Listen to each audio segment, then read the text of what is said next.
Descendants 3 fans are all talking about the new Descendants 3 trailer that was publicly released by Disney for viewing. The trailer focuses on Uma this time around, and it reveals a lot about the movie that some may not have noticed, but I have a good eye for detail and notice everything. Not to mention I watched it 62 times in fast motion and slow. I'm Villy, your villain princess, back with another top 10 about the buried plot. And here comes something that most fans didn't notice, probably because it was buried in the video description, and that is the official plot of Descendants 3. Yes, you heard that right. Not sure if it was a mistake or they did it on purpose, but we finally know what is going to happen at the very beginning of the movie, something that is the cause of all the turmoil we witnessed in the trailers released till now. But before we delve into that, if you are new around here, be sure to subscribe and put the notifications on so you won't miss out on Descendants and the other Disney Channel hit shows. And let's talk about the official plot of Descendants 3. Mal, Evie, Carlos, and Jay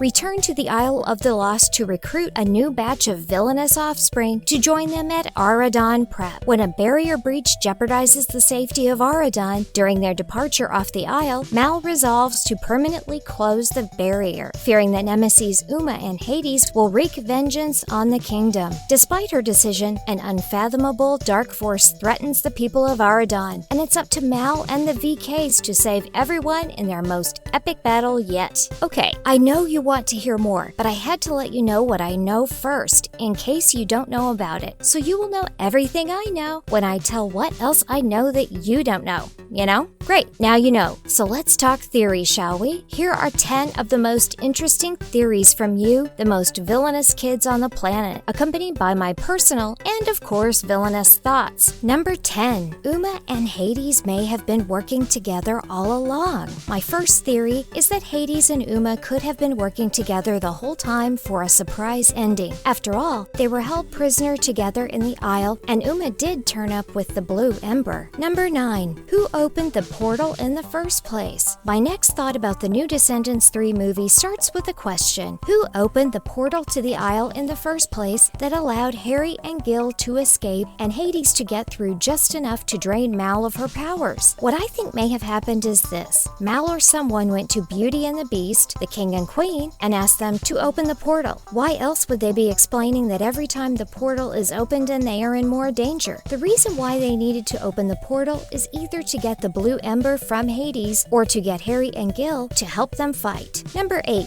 Why wasn't Mal turned to stone or put to sleep? Another theory is whoever stole the scepter was the one who turned the fairy godmother and Mal's friends to stone. Notice how Mal is the only one who wasn't affected by either of the spells. She wasn't put to sleep when most of Auradon was, nor was she turned to stone when all of the rest of her friends were. Are you thinking what I'm thinking? Maleficent! Number 7. What if Audrey is just pretending to be asleep and trying to take over Auradon? Not sure if they are just trying to throw us off, or if Audrey is the one who steals the scepter and the crown, since you can clearly see the person is wearing pink, like Audrey, and later you get a glimpse of someone with pink hair, in the same style as Audrey's hair, wearing the crown and holding the scepter. If this is true, and Audrey is the one who steals the scepter and the crown, then what if she really isn't asleep, but just pretending to be? One thought is after the fairy godmother put Auradon to sleep, someone stole her scepter. Therefore, she wasn't able to remove the spell and awaken everyone. What if Audrey was pretending to be asleep so that the fairy godmother could put the rest of the kingdom to sleep so that she could get her hands on the scepter and the crown so that she could take over Auradon? That's so likely.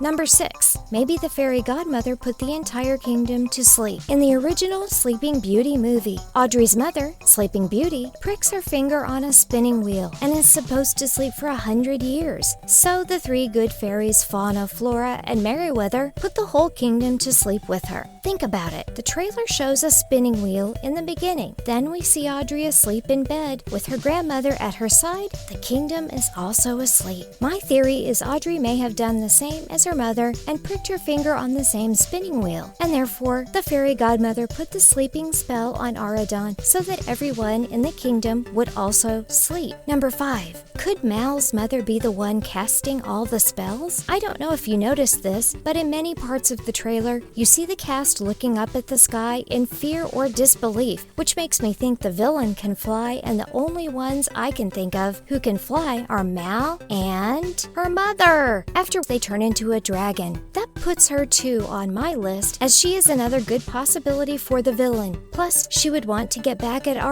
for taking her daughter away, which is a very good motive. Number 4. I think CELIA is just a wise person and a gatekeeper. After seeing CELIA laugh eerily, then watching as the cards float around her, and also that she holds the key to the aisle, it makes you wonder if she's not the culprit here. But my theory is that she is just like a fortune teller, or a wise gatekeeper, or something like that, since she is the one that says, a great evil is coming to Aradon. Number 3. Hades may have made a deal with Mal that he would rather help wake Audrey from her sleep if Mal gets him free. It's very clear that Hades finally gets free from the Isle, but how did he get free? That is the question. Well, from the looks of it, he may have made a deal with Mal when he turns and says, "You shouldn't have come here." I believe he's talking to Mal, since we first see CELIA opening the door to let her and Uma in. Then you see her purple hair. Maybe Hades made a deal with Mal that if she helps free him from the Isle, he will use his blue ember to remove the spell from Audrey, as you can see him trying to do while Audrey is asleep on the bed with her grandmother sitting next to her.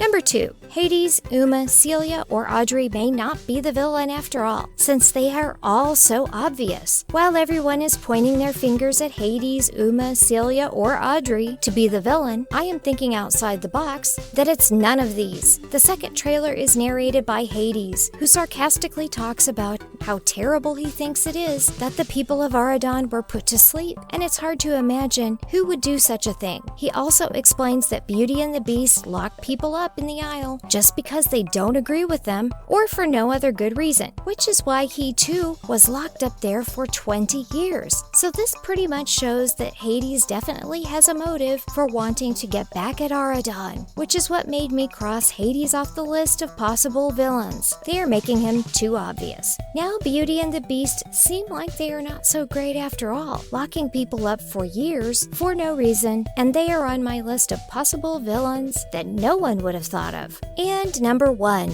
Mal and Uma team up to fight a common enemy. In the trailer, we see that Mal and Uma may have teamed up to fight an even bigger enemy. You know what they say, if you can't beat them, join them. Yet, I have a hunch that Uma will get her hands on the blue ember and turn evil again. What makes me think this? I am really good at reading people. Plus, they show her holding it in the trailer with a kind of sinister look on her face. I know what you're probably thinking. She better see the movie soon, or next she will try to convince us that Mal or EVIE are the culprits. Come to think of it, EVIE did look kind of jealous when Mal was becoming good friends with Uma. And what are your theories about Descendants 3? Let me know in the comments. I'm Villy, and I'll see you next time.